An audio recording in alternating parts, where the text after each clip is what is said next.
Ariyanendra. Honorable Ariyanendra. இன்றைய கப்பல் துறை முகாமைத்துவ உரிமம் சம்பந்தமான இந்த விவாதத்தில் கலந்து கொள்வதையிட்டு மகிழ்ச்சி அடைகின்றேன்.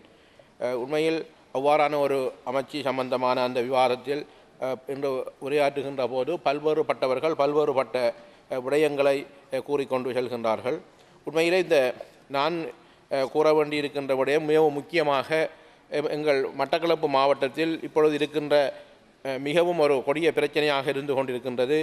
நாங்கள் இப்பொழுது இந்த பாராளுமன்றத்தில் உரையாற்றுகின்ற போது கூட மட்டக்களப்பு மாவட்டத்தில் இருக்கக்கூடிய படுவார்கரை பகுதியிலே அறுவடை நடந்து கொண்டிருக்கின்றது, நெல் அறுவடை.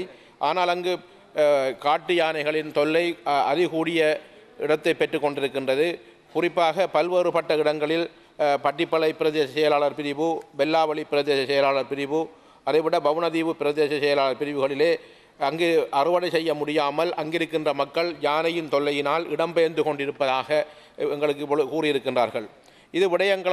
இந்த விடயமாக நாங்கள் பல்வேறுபட்ட பாராளுமன்றத்தில் முன்பிருந்த அரசாங்கமாக இருக்கலாம், இப்பொழுது இருக்கின்ற அரசாங்கமாக இருக்கலாம், பல முறையீடு இட்டாலும் கூட பல்வேறுபட்ட மாவட்ட செயலக கூட்டங்களிலே இந்த விடயம் சம்பந்தமாக கூறினாலும் கூட எவருமே கணக்கெடுத்ததாக தெரியவில்லை. இந்த ஆட்சி மாறியதாக கூறுகின்ற இன்று ஏறக்குறைய 168 நாட்கள் கடந்திருக்கின்றது. இந்த ஆட்சி மாற்றம் அன்று நான் அதை ஏற்கவில்லை. ஜனாதிபதி மாற்றம் ஏற்பட்டு 168 நாட்கள் ஏற்பட்டிருக்கின்றது. இந்த 168 நாட்களிலே இதை சிலர் நல்லாட்சி என்று கூறுகின்றார்கள், சிலர் இதை நல்லாட்சி இல்லை என்று கூறுகின்றார்கள். என்னை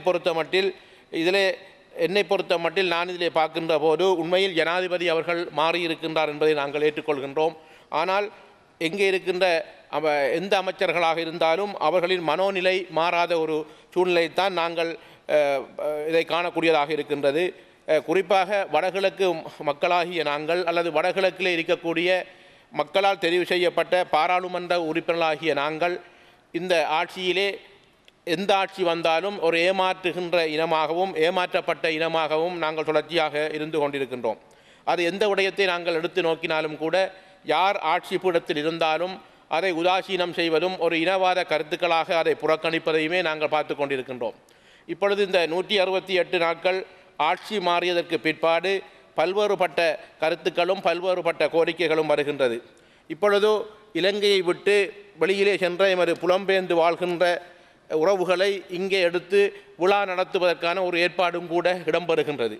உண்மையில் புலம்பெயர்ந்து வாழ்கின்ற மக்களை அல்லது புலம்பெயர்ந்தவர்களை எடுக்க வேண்டும், அவர்கள் வர வேண்டும் என்பதில் தமிழ் தேசிய கூட்டமைப்புக்கோ அல்லது எங்களுக்கோ எந்த ஒரு மாற்று கருத்தும் இல்லை. ஆனால் அதற்கு முன்பு இந்த புலம்பெயர்ந்தவர்கள் ஏன் என்கின்ற ஒரு விடயம் இருக்கின்றது. இந்த நாட்டிலே ஒரு மாறி ஆட்சி செய்தவர்கள் இந்த புறக்கணிக்கப்பட்ட வடகிழக்கு மக்களுக்கான ஒரு அரசியல் தீர்வை கொடுக்காததன் நிமித்தமாக ஒரு யுத்தத்தின் மூலமாக இடம்பெயர்ந்து இப்பொழுது புலம்பெயர்ந்து வாழ்ந்து கொண்டிருக்கின்றார்கள். அவர்கள் இங்கு வர வேண்டும், அவர்களுக்காக விழா எடுக்க வேண்டும் என்று இந்த அரசாங்கம் கூறுகின்றது. ஆனால் அதே நேரத்தில் சிறை கைதிகளாக இன்றும் அடைக்கப்பட்டவர்களாக சிறையிலே ஏறக்குறைய நூற்றுக்கணக்கானவர்கள், ஏறக்குறைய 300க்கும் மேற்பட்ட தமிழ் அரசியல் கைதிகள் இன்று இருந்து கொண்டிருக்கின்றார்கள். இந்த புலம்பெயர்ந்து வாழ்கின்ற மக்களை வரவழைக்க வேண்டும், விழா எடுக்க வேண்டும் என்கின்ற கரிசனை காட்டுகின்ற அமைச்சர்கள், அரசாங்கங்கள் அங்கே சிறையிலே இருக்கின்ற சிறை கைதிகளை விடுதலை செய்வதற்கு கூட இன்னும் ஒரு நடவடிக்கையும் எடுக்காமல் இருப்பது உண்மையிலே மனம் மருந்தும் செயலாக இருந்து கொண்டிருக்கின்றது. இப்பொழுது இருக்கின்ற புதிய ஜனாதிபதி அவர்கள் பதவியேற்ற கையோடு அல்லது பதவியேற்பதற்கு முன்பு கூட தமிழ் தேசிய கூட்டமைப்பு அவரிடம் கொடுத்த கோரிக்கை என்னவென்றால் தமிழ் அரசியல் கைதிகளை விடுதலை செய்யப்பட வேண்டும், அவர்களுக்கான ஒரு பொது மன்னிப்பு கொடுக்கப்பட வேண்டும் என்று கூறினாலும் கூட இன்று வரை அது விடுவிக்காமல் அவ்வாறு அவர்கள் சிறையிலே இருந்து கொண்டிருக்கின்றார்கள். ஆனால் அவர்களை அடைத்து வைத்து கொண்டு புலம்பெயர்ந்து வாழ்கின்ற மக்களை புலம்பெயர்ந்தவர்களை அழைத்து இங்கு ஒரு பெருவிழா எடுக்கின்ற ஒரு முயற்சி செய்வது என்பது அதிலே உண்மையிலே ஏற்றுக்கொள்ள முடியாது. புலம்பெயர்ந்து வாழ்கின்றவர்களை அழைத்து விழா எடுப்பதற்கு முன்பு சிறையிலே இருக்கின்ற தமிழ் அரசியல் கைதிகளை விடுதலை செய்ததற்கு பிற்பாடு அவ்வாறான ஒரு நடவடிக்கை எடுக்கமாக இருந்தால் அதை எல்லா மக்களும் குறிப்பாக தமிழ் தேசிய கூட்டமைப்பினாகிய நாங்களும் அதை வரவேற்பதற்கு தயாராக இருக்கின்றோம். ஆனால் ஒரு இனத்தைச் சேர்ந்த இன்னும் ஒரு மக்கள் தொடர்ச்சியாக சிறையிலே வாடுகின்ற போது இன்னும் ஒருவரை எடுத்துக்கொண்டு பொருளாதார நலனுக்காக இங்கே புலம்பெயர்ந்து வாழ்கின்ற மக்கள் வர வேண்டும் என்பதற்காக அவர்களை அழைப்பது என்பது எந்த வகையிலும் ஏற்றுக்கொள்ள முடியாமல் இருக்கின்றது. இதைவிட நாங்கள் இந்த 168 நாள் இந்த நல்லாட்சி என்று கூறுகின்ற மைத்ரிபால சிறிசேனா அவர்களின் ஆட்சி அமைத்ததற்கு பிற்பாடு ஏறக்குறைய 18 தமிழர்கள் மத்திய கிழக்கு நாடுகளிலே இருந்து இலங்கைக்கு வருகின்ற போது இப்பொழுது கட்டுநாயக்க விமான நிலையத்திலே தடுக்கப்பட்டு வைத்திருக்கின்றார்கள். ஒரு புறத்தில் புலம்பெயர்ந்து வாழ்கின்ற மக்களை இங்கே சுதந்திரமாக வாருங்கள், முதலீடு செய்யுங்கள் என்று கூறப்படுகின்றது. இன்னொரு விதத்தில் மத்திய கிழக்கு நாடுகளிலே இருந்து அங்கு கஷ்டத்தின் நிமித்தமாக இங்கு வாழ முடியாமல் போய் கஷ்டப்பட்டு உழைத்து விட்டு இங்கு வருகின்ற போது அவர்களை கைது செய்யப்பட்டு இன்றும் தடுத்து வைத்திருக்கின்றார்கள். நாங்கள் பல தடவை இந்த பாராளுமன்றத்தில் கூறியிருக்கின்றோம், அதற்கான அமைச்சிடம் கூறியிருக்கின்றோம், அவர்கள் பட்டியல் கேட்டிருந்தார்கள், அதை சமர்ப்பித்தோம். ஆனால் இதுவரையில் எவருமே விடுதலை செய்யப்படவில்லை. அவ்வாறான ஒரு நிலையைத்தான் இப்பொழுதும் நல்லாட்சி என்கின்ற அந்த பதம் அந்த சொல்லை வைத்துக்கொண்டு எதிர்வரும் தேர்தலிலும் கூட சிறையில் இருப்பவர்கள் தமிழர்கள் சிறையில் இருக்க வேண்டும், அடைக்கப்பட்டவர்கள் அடைக்கப்பட வேண்டும், கைது செய்யப்பட்டவர்கள் கைது செய்யப்பட வேண்டும். ஆனால் ஆட்சியை மட்டும் மாற்றுவதற்கு நீங்கள் வாக்களிக்க வேண்டும் என்ற ஒரு நிலைத்தான் இந்த அரசாங்கமும் இருந்து கொண்டிருப்பதை நாங்கள் காணக்கூடியதாக இருக்கின்றது. குறிப்பாக இப்பொழுது நான் ஏற்கனவே கூறியது போன்று மட்டக்களப்பு மாவட்டத்தில் இந்த நெல் உற்பத்தி காலபோகம் வேளாண்மை அறுவடை நடந்து கொண்டிருக்கின்றது. இந்த அரசாங்கம் கூறியிருந்தது 1 கிலோ நெல்லின் பெறுமதி 50 ரூபாவாக உயர்த்தப்பட்டதாக கூறியிருந்தார்கள். ஆனால் இப்பொழுதும் கூட அங்கு நெல் அங்கே விற்க முடியாமல் இடைத்தரகர்கள் மூலமாக ஏறக்குறைய 66 கிலோ ஒரு மூடையின் நெல்லில் பெறுமதியாக 1400 ரூபாய் தொடக்கம் 1500 ரூபாய்க்கு அவர்கள் வந்து வாங்கி செல்கின்றார்கள். இந்த நெல்லின் விலையை உயர்த்த வேண்டும், நெல்லுக்கான பல்நோக்கு கூட்டுறவு சங்கங்கள் மூலமாக அவர்களுக்கான ஒரு விவசாயிகளுக்கான நட்டம் ஏற்படாத வகையில் அந்த நெல்லை கொள்வனவு செய்ய வேண்டும் என்று கூறினாலும் கூட இதுவரையிலே கூட்டப்படவில்லை. ஆனால் நெல்லின் விலை குறைந்திருக்கின்றது, அரிசியின் விலை கூடியிருக்கின்றது. இதனால் இலாபம் அடைபவர்கள் யார் என்று பார்ப்போமாக இருந்தால் விவசாயிகள் கஷ்டப்பட்டு வியர்வை சிந்தி அவர்கள் அந்த வயலிலே அந்த வேலை செய்தாலும் கூட அங்கே இருக்கின்ற இடைத்தரகர்கள் மூலமாக அவர்கள் அந்த நெல்லை கொள்வனவு செய்பவர்கள் தான் கூடிய இலாபம் பெற்றுக் கொண்டிருக்கின்றார்கள். ஆகவே இதை உடனடியாக அந்த நெல்லின் விலையை உயர்த்தப்பட வேண்டும், அல்லது இந்த உத்தரவாத விலையை உயர்த்திவிட்டு உற்பத்தி செய்கின்ற அந்த நெல்லின் விலையை உயர்த்தாமல் விடாமல் இருப்போமாக இருந்தால், விடாமல் அதை செய்யாமல் விடுவாக இருந்தால் அந்த விவசாயிகள் கூடுதலாக பாதிக்கப்பட்டிருப்பதையும் நாங்கள் காணக்கூடியதாக இருக்கின்றது. இதைவிட நாங்கள் இந்த கடல் சம்பந்தமான அல்லது இந்த விடயம் சம்பந்தமாக நாங்கள் பார்க்கின்ற போது திருமலையிலே இருக்கக்கூடிய கடற்படை முகாம் என்பது கடந்த யுத்தத்துக்கு காலத்தில் அல்லது யுத்தத்துக்கு பிற்பட்ட காலத்தில் அல்லது இறுதி போராட்டம் இடம்பெற்ற 2009 மே மாதம் காலப்பகுதியிலே பல்வேறுபட்ட சரணடைந்தவர்கள், பல்வேறுபட்ட காணாமல் போனவர்கள் இன்னும் அந்த கடற்படை முகாமிலே பிடிக்கப்பட்டு ஒரு இரகசிய முகாம் இருப்பதாக பல்வேறுபட்ட தகவல்கள் வந்து கொண்டிருக்கின்றது. இதையிட்டு நாங்கள் பல தடவைகள் கூறினாலும் கூட அதை விசாரிக்கவோ அல்லது அங்கு இருக்கின்றார்கள், எங்கு அவர்கள் உண்மையில் இருக்கின்றதா என்பதை கூட இன்னும் அறிய முடியாமல் ஒரு துப்பாக்கி நிலைத்தான் நாங்கள் இருந்து கொண்டிருக்கின்றோம். இன்று நாங்கள் பார்க்கின்ற செய்திகளை பார்க்கின்ற போது கடந்த இறுதிப் போரிலே வெள்ளை கொடியுடன் சரணடைந்தவர்களின் உறவினர்கள், பிள்ளைகள், குடும்பங்கள் ஜெனீவாவிலே போய் சொல்லுகின்ற அந்த சாட்சியங்களை பார்க்கின்ற போது ஒரு மனித நேயம் படைத்த எவருமே அது தாங்க முடியாமல் இருந்து கொண்டிருக்கின்றது. இன்னும் தங்கள் உறவுகள் உயிருடன் சரணடைந்தவர்கள் இருக்கின்றார்கள் என்கின்ற ஒரு நிலையிலே அவர்கள் இருந்து கொண்டிருக்கின்றார்கள். ஆனால் ஒரு சரண் அடைந்த அந்த போராளிகள் எங்கிருக்கின்றார்கள், என்ன நடந்தது என்பது கூட அறிய முடியாத நிலையில்தான் இன்று நாங்கள் புலம்பெயர்ந்து வாழ்கின்ற மக்களை சுதந்திரமாக வாருங்கள் என்கின்ற அழைப்பு இங்கே விடப்பட்டிருக்கின்றது. ஆனால் அதற்கான பரிகாரம் என்பது நிச்சயமாக செய்யப்பட வேண்டும். அது யார் அதை குற்றம் செய்தார்களோ அதை தண்டிக்கப்பட வேண்டும் என்பதிலே நாங்கள் இந்த மாற்று கருத்துக்கும் இடமில்லை என்பதை நான் இடத்தில் கூற விரும்புகின்றேன். எனக்கு முன்பு பேசியவர்கள் இந்த 20வது அரசியல் சட்டம் தொடர்பாகவும் தொகுதி நிர்ணயம் சம்பந்தமாக பல விடயங்களை கூறியிருந்தார்கள். எங்களை பொறுத்தமட்டில் நாங்கள் பல தடவை கூறியிருக்கின்றோம், சிறுபான்மை மக்களுக்கான எந்த ஒரு பாதிப்பும் ஏற்படாத வகையில் அந்த மாற்றம் வருமாக இருந்தால் அதனை பரிசீலிக்க தயாராக இருக்கின்றோம் என்று தமிழ் தேசிய கூட்டமைப்பு கூறியிருக்கின்றது. ஆனால் உண்மையிலே பார்க்கின்ற போது எனக்கு முன்பு பேசிய கௌரவ பாராளுமன்ற உறுப்பினர் கூறியிருந்தார், இன்று பாராளுமன்றம் கலையும் அல்லது நாளை கலையும் அல்லது எப்போது என்று தெரியாது என்ற ஒரு விடயமாக இருந்து கொண்டிருக்கின்றது என்ற ஒரு வினாவை அவர் எழுப்பியிருந்தார். உண்மையில் இந்த தொகுதி ரீதியான பிரதிநிதித்துவத்தை அல்லது தொகுதி ரீதியான 20வது அரசியல் அமைப்பை இந்த பாராளுமன்றத்தில் கொண்டு வருவதற்கு முன்பு அவர்கள் உண்மையிலே செய்ய வேண்டிய விடயம் என்னவென்றால், இங்கு சிறுபான்மை என்று கூறுகின்ற வடகிழக்கில் இருக்கின்ற இஸ்லாமிய மக்கள், வடகிழக்கு வழியிலே இருக்கின்ற எமது மலையக மக்கள், எல்லா மக்களுக்கும் சமத்துவமான அந்த பிரதிநிதித்துவம் இருக்கக்கூடிய வகையிலே அந்த தொகுதிகள் நிர்ணயம் செய்யப்பட வேண்டும்.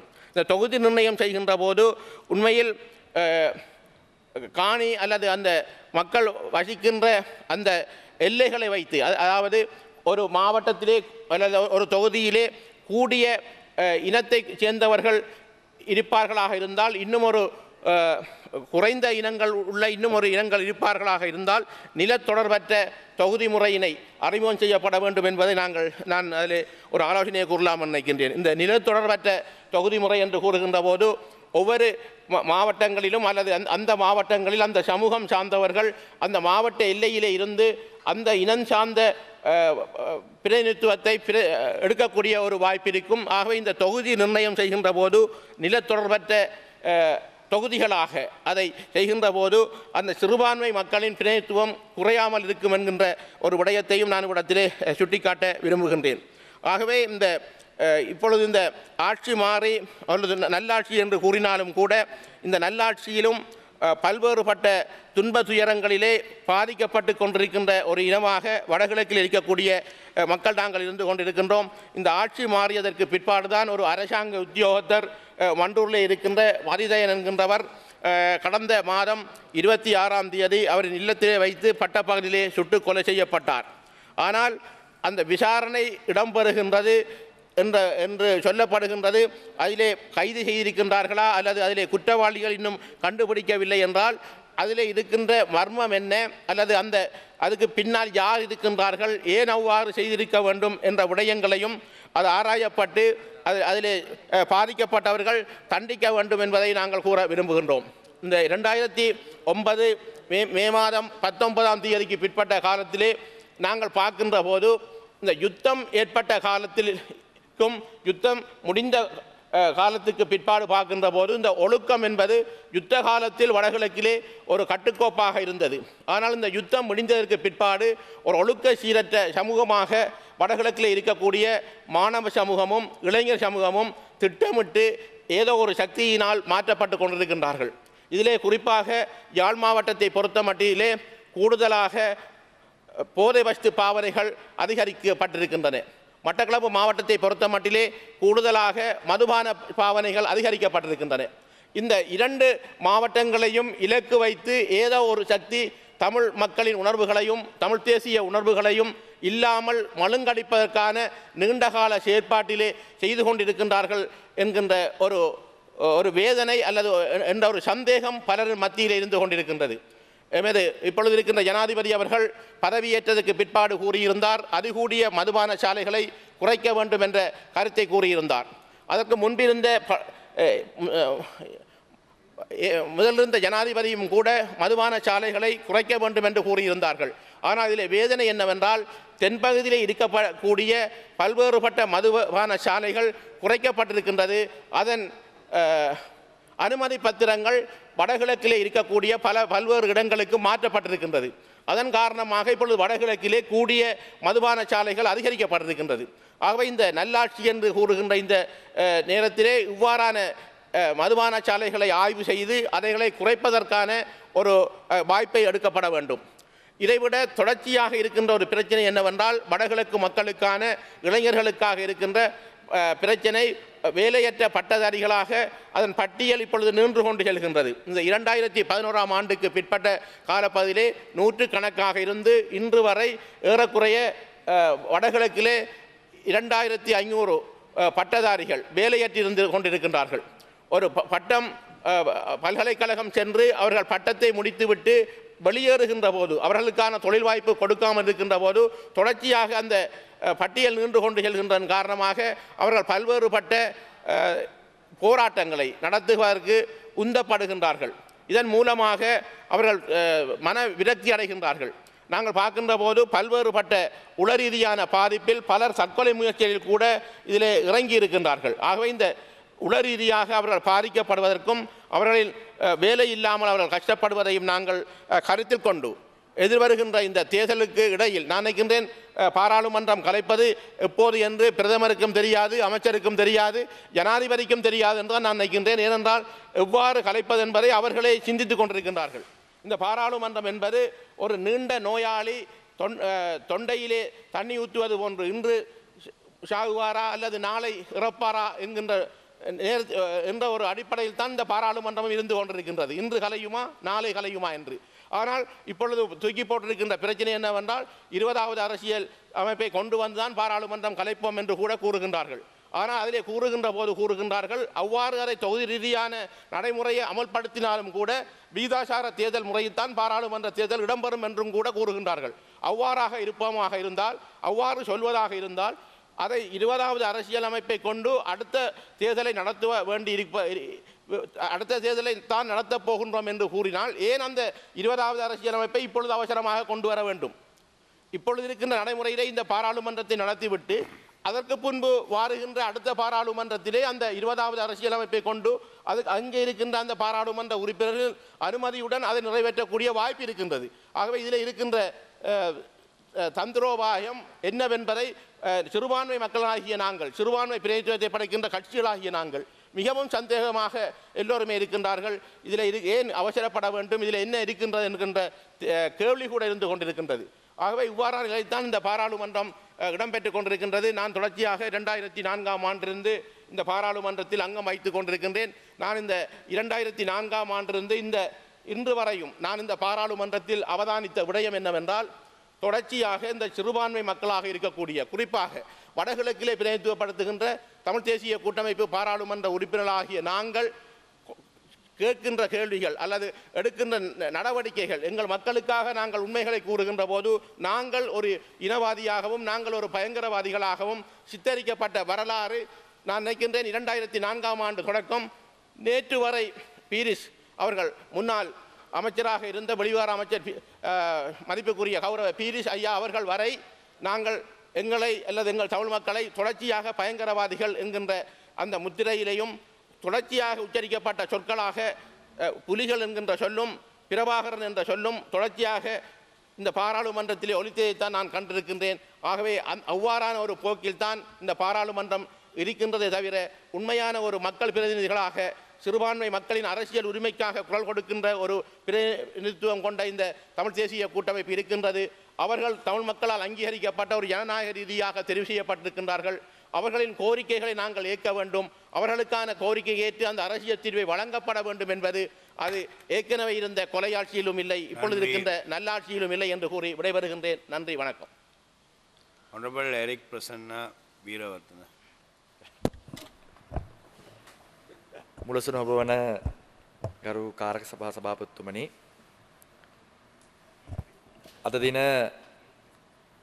වරහා නාවික අමාත්‍යාංශ යටතේ මගේ අමාත්‍ය ගරු අර්ජුන රණතුංග මැතිතුමා විසින් ඉදිරිපත් කර තිබෙන නැව්බඩු ගෙනියන්නන් හා යාත්‍රා ක්‍රියාකරුවන් වන පොදු ප්‍රවාහකයන්ගේ රෙගුලාසි සංශෝධනය කිරීම සම්බන්ධයේ විශේෂ විධිවිධාන සම්බන්ධ පාර්ලිමේන්තුවේ අනුමැතිය ලබා ගන්නා මොහොතේ නියෝජ්‍ය අමාත්‍යරයා විදියට වචන ස්වල්පයක් කතා කරන්න ලැබීම පිළිබඳව බෙහෙවින් සතුටු වෙනවා.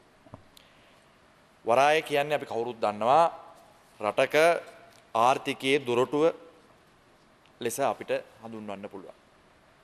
ලෝකේ වරායවල් එහෙම වෙනකොට ශ්‍රී ලංකාව වරායන් සඳහා ඉතාමත් සුවිශේෂීත්වයක් ගන්නවා. ඒ තමයි ලෝකේ නැගෙනහිර අර්ධයත් බටහිර අර්ධයත් යා කරන සේද මාවතේ ඒ නාවික ගමන් මාර්ගයේ අපි සිටියම ආරම් බැලුවොත් එහෙම ඉතාමත් වාසිදායක තැනක තමයි, ආර්ථික වශයෙන් වාසිදායක තැනක තමයි අපේ රට පිහිටලා තියෙන්නේ. ඒක නිසා වරාය ක්ෂේත්‍රය තුල අපේ ඒ හරහා අපේ රටේ ආර්ථිකය දියුණු කිරීමේ දැවැන්ත අවස්ථාවක් ශ්‍රී ලංකාවට නිදහස ගත්ත දවසේ ඉඳලා තිබුණා කියන කාරණේ මේ අවස්ථාවේ පැහැදිලිවම කියන්න ඕනේ. පහුගිය කාලය තුල අපේ රටේ වරායවල් 6ක් බිහි වෙලා තිබෙනවා. කොළඹ වරාය, හම්බන්තොට වරාය, ගාලු වරාය, ත්‍රිකුණාමලය, කංකසන්තුරේ, ඔළුවිල් කියන වරායල් 6ක් අපිට දකින්න පුළුවන්.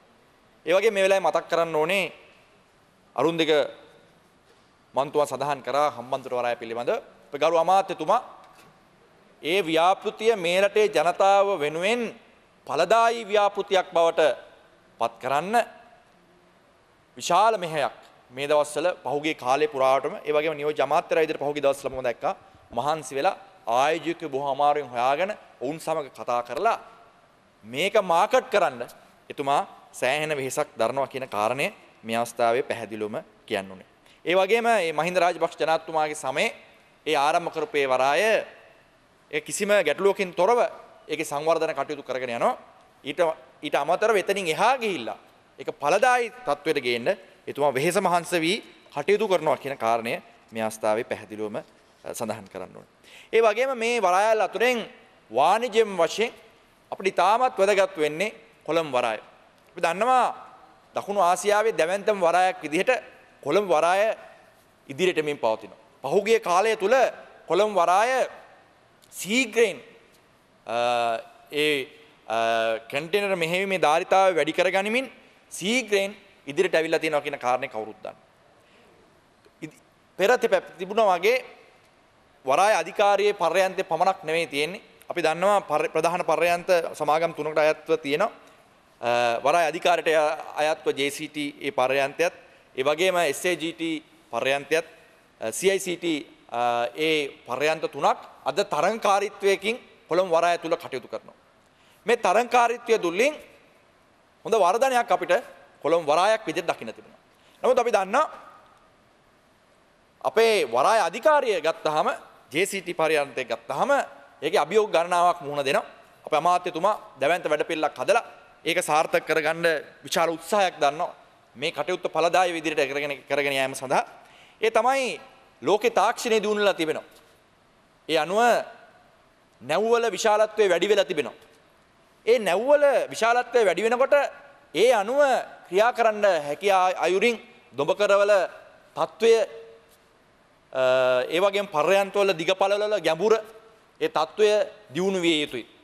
ඉතින් ඒ අභියෝගයට අලුතෙන් ආපු CICT ඒ චීන සමාගමට අයිති ඒ පර්යන්තය නව ඒ කොළඹ වරායේ දකුණු පර්යන්තය ඒ නවීන තාක්ෂණයෙන් යුතු දොඹකර ඒ වගේම හොඳ ගැඹුරකින් යුතුව ඒ වගේම පර්යන්තයේ දිග ඉතාමත් සුසු දෙකකින් යුතුව ලෝකේ නවීන නැව්වලට පහසුකම් සපයන්න පුළුවන් ආකාරයෙන් ඒක නිෂ්පාදනය කරලා තිබෙනවා. ඒතකොට කොළඹ වරායක් විදිහට අපි හොඳින් ක්‍රියාත්මක වුණත් අපි අභියෝගයකට මුහුණ දෙනවා මේ මොහොතේ. ඒ තමයි අපේ වරාය අධිකාරී සතු ඒ පර්යන්තවල නවීන තාක්ෂණය අනුව ඒ වැඩි දියුණු කරමින් ඉදිරියට යගෙන යෑමේ අභියෝගයක් තිබෙනවා. ඒ වගේම අමාත්‍යතුමත් පෙර කතා කරා ඒ නැගෙනහිර පර්යන්තයේ කටයුතු කෙරීගෙන යනවා. ඒ වගේම එතුමා ඒක ආණ්ඩුවට ඒ වගේ වරාය අධිකාරියට වාසි සහගත විදිහට ඒ දුමකර ලබා ගැනීමේ ගිවිසුම් ඒ කටයුතු ඒ ටෙන්ඩර් නැවත කතා කරලා ඒ කටයුතු ඉදිරියට යාම සඳහා අවශ්‍ය කටයුතු කරමින් පවතිනවා. ඒ වගේම මම විශ්වාස කරනවා පැහැදිලිවම මේ වරාය සංවර්ධනය කිරීම සඳහා කුමන ආණ්ඩුව ආවත් අපේ අමාත්‍යතුමත් එක නිතර කියනවා. එතුමා වැඩ කරන්න ගියාම දේශපාලනය බලන්නේ රට ගැන තමයි හිතලා වරාය ගැන ඒ වරාය දියුණුව ගැන හිතලා තමයි එතුමා කටයුතු කරන්නේ. කුමන ආණ්ඩුව ආවත් වෙනස් නොවන ප්‍රතිපත්තියක් ඒ වගේ දැවැන්ත අමාත්‍යාංශයකට තිබිය යුතුයි කියන කාරණය පැහැදිලිවම කියනවා. අද බොහෝ විට සමහර විට අමාත්‍යවරු පත් වෙන විට වරායවල හැදෙන තත්වයක් පත් වෙලා තිබෙනවා.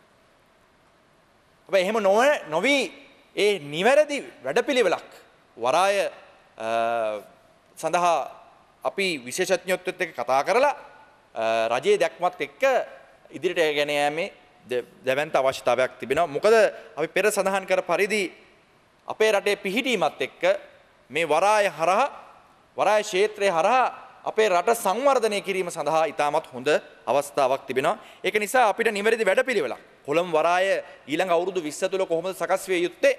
හම්බන්තොට වරාය කොහොමද සකස් විය යුත්තේ? අනිකුත් වරායවල ඉතාමත් ඵලදායී විදිහට ඉදිරියට ගෙන යා හැක්කේ කෙසේද කියන කාරණය අපි පැහැදිලිවම කතා කරන්න අවශ්‍ය වෙනවා. ඒක නිසා අපිට එක ප්‍රතිපත්තියක් කොයි ආණ්ඩුව ආවත් වෙනස් නොවන ප්‍රතිපත්තියක් තිබුණොත් ඒ සියලු දෙනා නිලධාරීන් ඇතුළු හැමෝටමත් තාමත් පහසුවෙන් කටයුතු කිරීමේ හැකියාවක් තිබෙනවා. ඉතින් අද විශේෂයෙන්ම මේ රෙගුලාසි පිළිබඳ යමක් සටහන් කරනවා නම් වරාය හා නාවික අමාත්‍යාංශයේ වෙනමම අපි දන්නවා අමාත්‍යාංශයේ අපේ අමාත්‍යාංශය ගත්තාම වරාය අධිකාරිය ලංකා නැව් සංස්ථාව ඒ වගේම වෙළඳ නාවික ලේකම් කාර්යාලය කියන අංශ තුනෙන් සමාන්විත වෙනවා. අද දින මේ රෙගුලාසි ඉදිරිපත් කරන්නේ වෙළඳ නාවික ලේකම් කාර්යාලයේ හරහා වරාය හා නාවික අමාත්‍යාංශ වෙනම අංශයක් වශයෙන් කටයුතු සිදු කරන වෙළඳ නාවික ලේකම් කාර්යාලයට ශ්‍රී ලංකාවේ සමුද්‍රීය වෙළඳ නාවික කටයුතු නියාමනය කිරීම සහ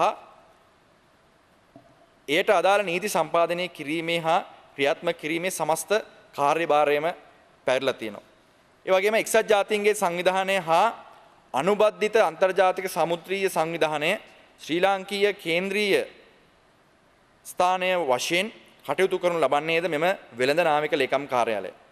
මෙම ආයතනයේ කාර්යභාරය වන්නේ 71 අංක 52 දරන වෙළඳ නැව් පනත, ඒ වගේම 72 අංක 10 දරන නැව් ඒජන්තුරුන්ට බලපත්‍ර ලබා දීමේ පනත, ඒ වගේම 83 අංක 40 දරන අධිකරණ බල සීමා පනත යන පනත් යටතේ ඇති විධිදාන ක්‍රියාත්මක කිරීම.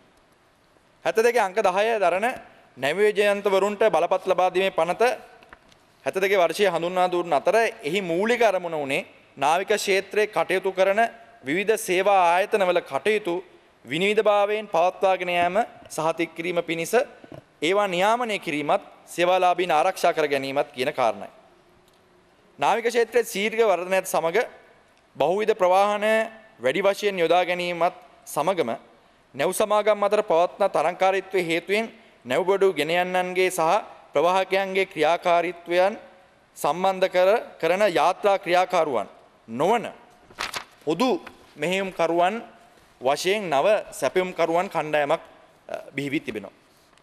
බිහි වුණා. ඒ අනුව මෙම නව සේවා සපයන්නන්ගේ කටයුතු යථාවත් කිරීමේ අරමුණින් හා නාවික ක්ෂේත්‍රයේ තුල සියලුම පාර්ශවකරුවන්ට සහනදාහි පරිසරයක් නිර්මාණය කිරීම හා නාවික කර්මාන්තය තුල අවකල් ක්‍රියාවන් වැළැක්වීමේ අවශ්‍යතාවය මතුවී තිබුණා. එබැවින් නාවික කටයුතු හා සම්බන්ධ පාර්ශ්වයන්ගේ සහභාගීත්වයෙන් නැව්බඩු ගෙන යන්නන් හා යාත්‍රා ක්‍රියාකරුවන් නොවන පොදු ප්‍රවාහකයන්ගේ කටයුතු නියාමනය සඳහා රෙගුලාසි 2005 වර්ෂයේ නිකුත් කරමින් අදාළ ආයතන ලියාපදිංචි කරමින් ඔවුන්ට බලපත්‍ර නිකුත් කිරීම වෙළඳ නාවික අංශය විසින් ආරම්භ කරනු ලැබුවා. නමුත් ශ්‍රී ලංකා නැව්බඩු ගෙන යන්නන්ගේ සංගමය විසින් එම වර්ෂයේ මෙම රෙගුලාසි වල වළංගුභාවය අභියෝගයට ලක් කරමින් අභියාචනාධිකරණයේ පෙත්සමක් ගොනු කරනු ලැබුවා. ඒ අනුව 2007 දී නීතිමය කරුණු පදනම් කරගෙන අධිකරණ නියෝගයක් මත මෙම රෙගුලාසි අනුකූලව බලපත්‍ර ලබා දීමේ කටයුතු අත්හිටුවීමට සිදුවිය. මෙසේ බලපත්‍ර ලබා දීමේ කටයුතු අත්හිටුවීමෙන් පසු මෙම ව්‍යාපාරයේ නියුතු සමාගම් වල කටයුතු නියාමනයක් නොවීමත් ඔවුන් විසින් අය කරන අසාධාරණ ගාස්තු හා සේවා සැපයීමේ ගුණාත්වය සම්බන්ධයෙන් සෙසු පාර්ශවකරුවන්ට ගැටලු මතු නිසා නැවත වරක් 2012 ජනවාරි මාසයේ පළවෙනි දින සිට ක්‍රියාත්මක වන පරිදි නැව්බඩු ගෙන යන්නන් හා යාත්‍රා ක්‍රියාකරුවන් නොවන පොදු ප්‍රවාහකයන් නියාමනය කිරීමේ අරමුණෙන් අතිවිශේෂ ගැසට් පත්‍රය මගින් රෙගුලාසි නිකුත් කරනු ලැබුවා. එම රෙගුලාසි අනුව බලපත්‍ර ලබා ගැනීම සඳහා ඉල්ලුම් කළ යුතු ව්‍යාපාර සීමිත පෞද්ගලික හෝ පොදු සමාගම් වශයෙන් ලියාපදිංචි වී තිබීම අනිවාර්ය වෙනවා. එම සමාගම් වල විදේශ කොටස් හිමිකම 40%කට සීමා කර තිබූ අතර එම සමාගම් වල අධ්‍යක්ෂවරුන්ගෙන් බහුතරයේද ශ්‍රී ලාංකිකයන් විය යුතුව තිබුණා.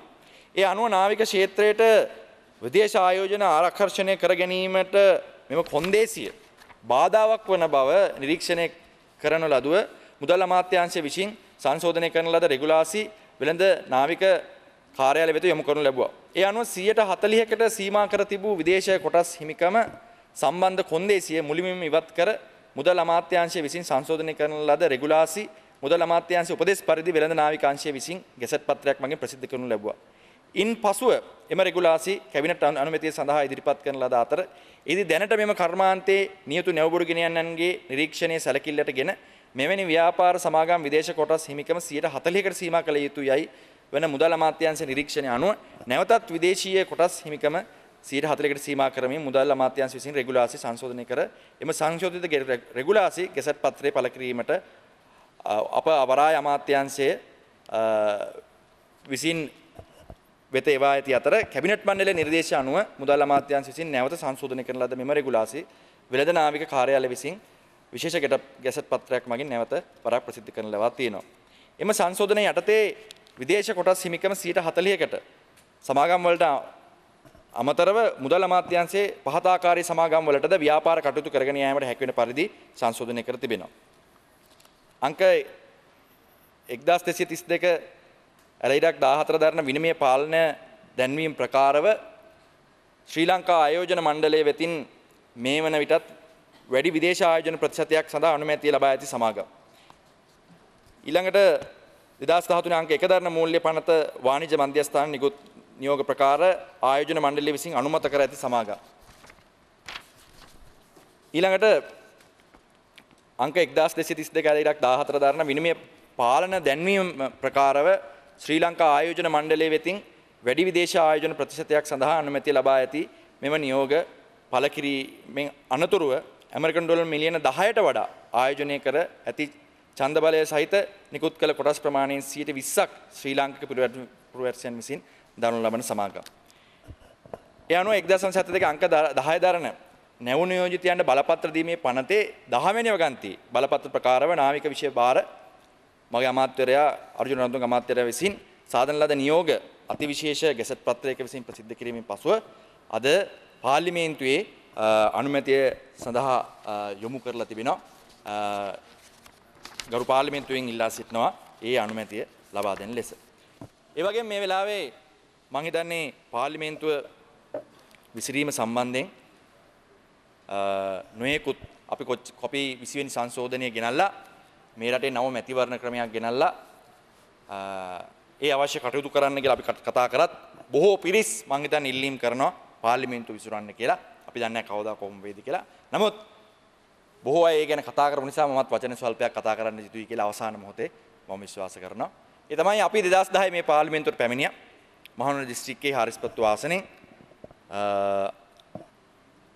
මහින්ද රාජපක්ෂ ගරු අමාත්‍යතුමාගේ නායකත්වය යටතේ ඒ වගේම අපේ ආසනෙ ගත්තොත් එම සංවිධායක ඉදිරිවීර වීරවර්ධන මැතිතුමාගේ නායකත්වය යටතේ අපි මගේ පියා අපි මේ පාර්ලිමේන්තුවට ඇවිල්ලා පහුගිය අවුරුදු 5 තුළ මේ රට වෙනුවෙන් දැවැන්ත සේවයක් කරා මහින්ද රාජපක්ෂ ජනාධිපතිගේ නායකත්වයට. නොයෙකුත් චෝදනා තියෙන්න පුළුවන්.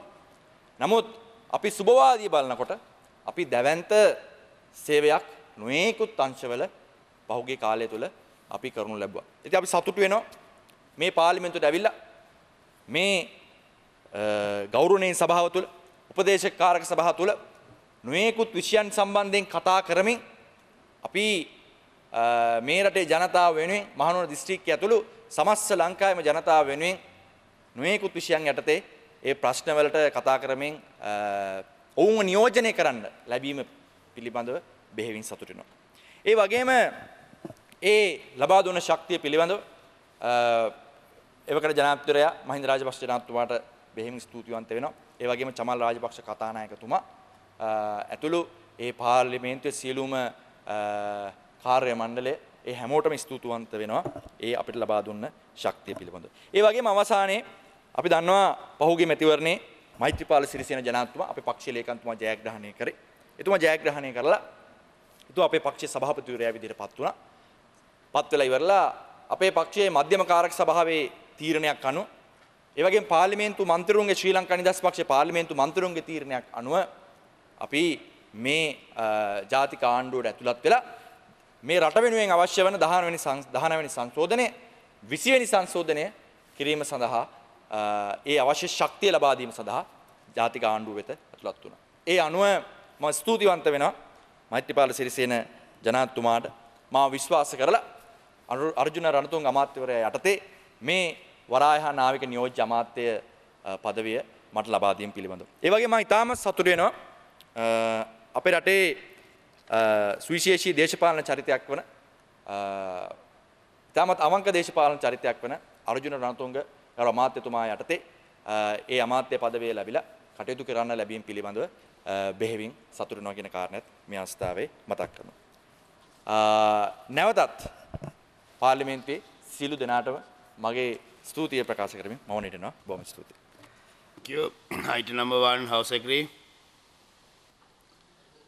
House agree. Agenda House. පාර්ලිමේන්තුව ජූලි 7 වෙනිදා පෙරවරු 9:30 දක්වා කල් දමන්න කියා යෝජනා කරනවා. House adjourned until 7th July 9:30 a.m.